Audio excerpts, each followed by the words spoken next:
Per aquesta autopista hi passen cada dia 164.000 vehicles. Cada any emeten 23 tones de partícules contaminants que afecten la nostra salut.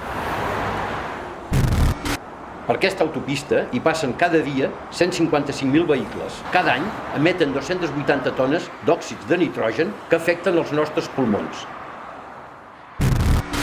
El trànsit és el responsable de més del 50% de les emissions contaminants. Al Vallès moren prematurament més de 600 persones per la contaminació. Amb el quart cinturó n'hi moririen moltes més.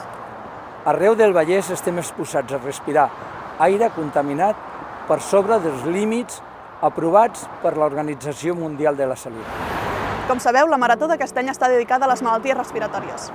La millor prevenció, però, seria deixar de promoure més autopistes, més cotxes i més contaminació. Ara volem fer el quart cinturó, que passaria per aquest espai natural. A més de la pèrdua de biodiversitat i la destrucció del paisatge, el quart cinturó comportaria encara més contaminació, augment de les afeccions respiratòries i increment del nombre de morts.